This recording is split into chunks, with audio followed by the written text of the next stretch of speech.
"Oh, hey there, friend. You're looking pretty cute. Can I tell you about this book?"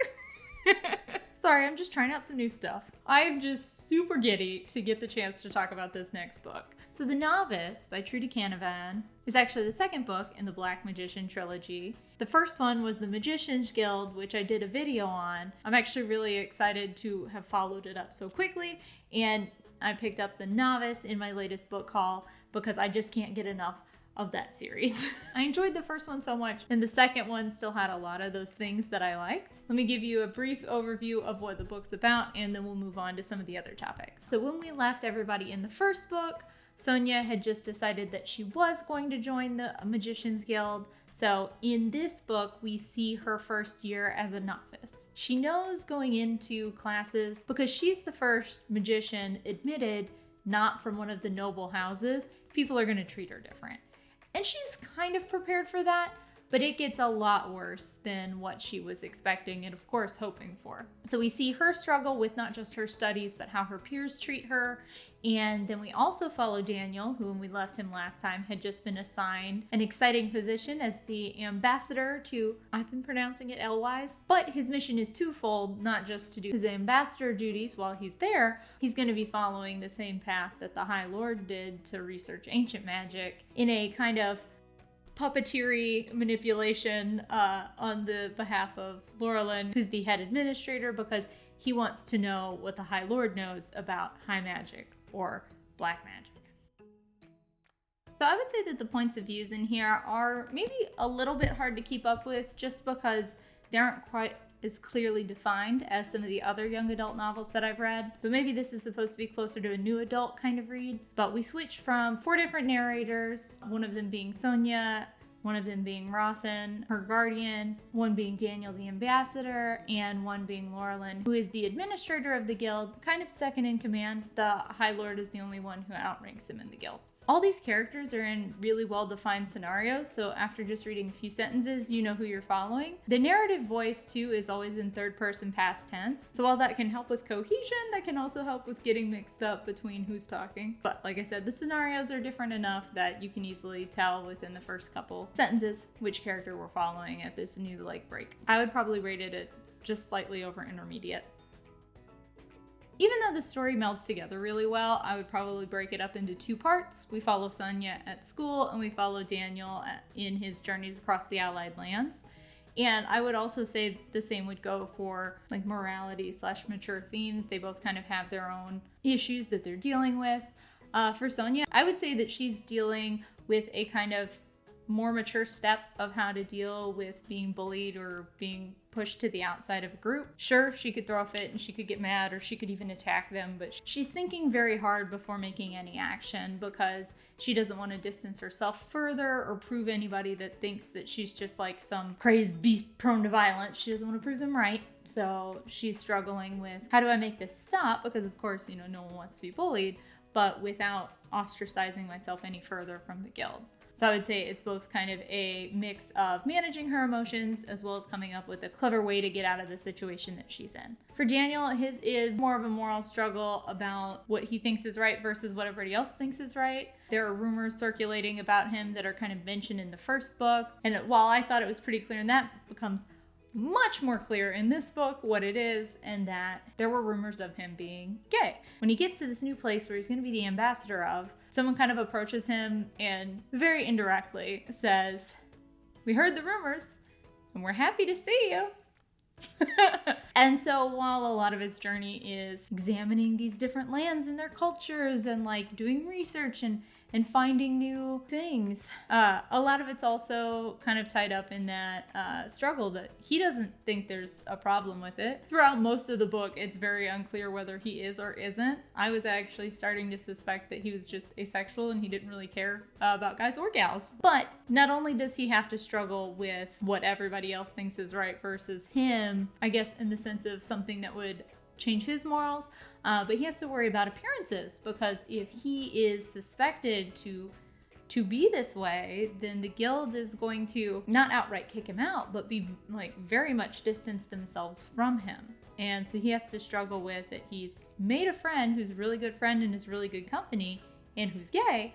Does he turn his back on that guy so that he can still be part of the world back at home in the guild. I would say then that this section would maybe be a little bit more mature, just because one of the questions is about sexuality and both of them are kind of about outside perceptions. So I think that you need to be a little bit more mature in order to handle and appreciate how other people are going to think of and view things, as opposed to just what you're feeling in the moment.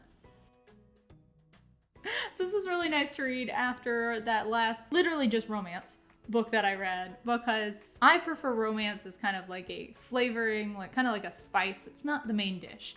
And in here, that's exactly how it went. The majority of the story is about character growth or moving along the plot.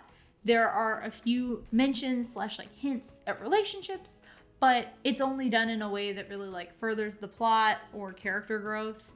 I would argue more character growth in the plot. While there are some sparks flying, nothing more intimate than like a 2-minute long kiss happens in this book.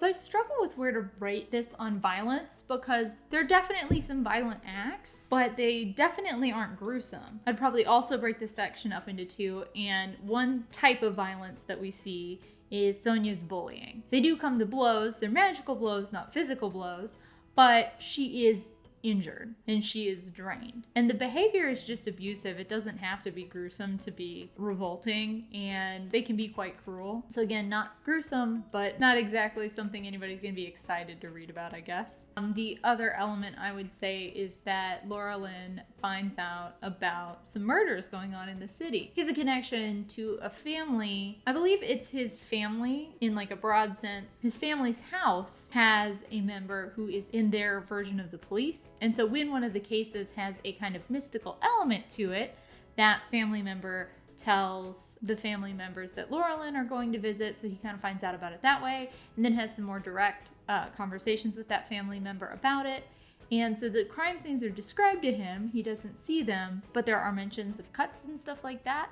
But the weird thing is that it's not the cuts that are killing. They seem to be drained of their life force as if by magic, which is why they're bringing it to Laura Lynn in the first place. So again, it's kind of gruesome because there's some blood, and it's definitely violent because there's cutting and killing, but we don't see any of those acts, so I don't think it's as bad as it could be. I'd probably still rate this intermediate, even though the violence is less severe.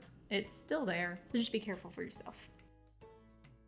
So now I get to sing some of the praises of this book. A lot of them are repeats of the first book. I just really love this method of telling a story. Canavan makes such realistic characters. I hate when people take such shortcuts in developing a character. They only tell us 1 or 2 things about them, like they're a mom or like they served in the military, and like that's it.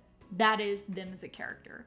And whereas you see, some of these, I don't even want to call them shortcuts, because there are big life events that can very much be part of your personality, but not every mom or every soldier is going to be exactly the same. So there needs to be further development after that, and Canavan does a great job of that. Even though, like, say, Rothan is a mentoring wizard, I would never mix him up for, like, Gandalf or Dumbledore. Like, Rothan is Rothan. And the same goes for Sonia and Daniel and Laura Lynn even too, even though we see a lot less of him. And I just really appreciate that. I sometimes get disheartened because I feel like that's becoming a less important part of storytelling, and I don't like that things are going that way. I much prefer how characters are written in these books. And I guess kind of hand in hand with that is that I like how logical the plot is. And it's definitely because the characters are often logical and don't really lose their head in any certain scenario. And I think the best show of that in this book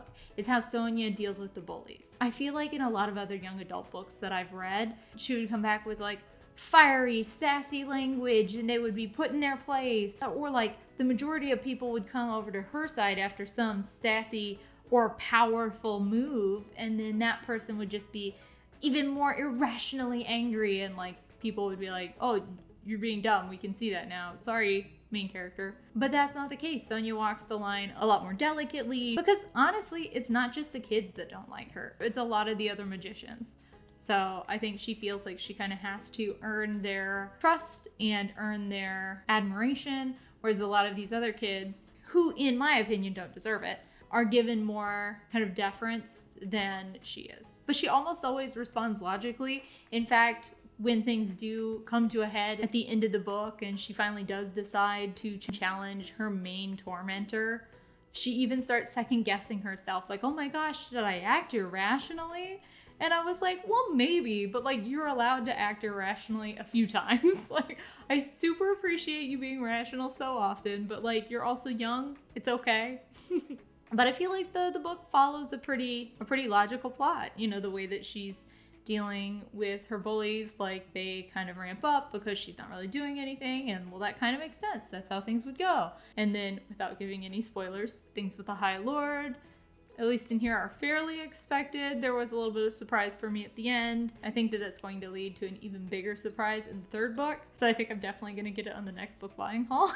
But I tried to give some more specifics that were in this book. I think a lot of the things that I enjoyed about the Novice, I enjoy about the whole Black Magician Trilogy.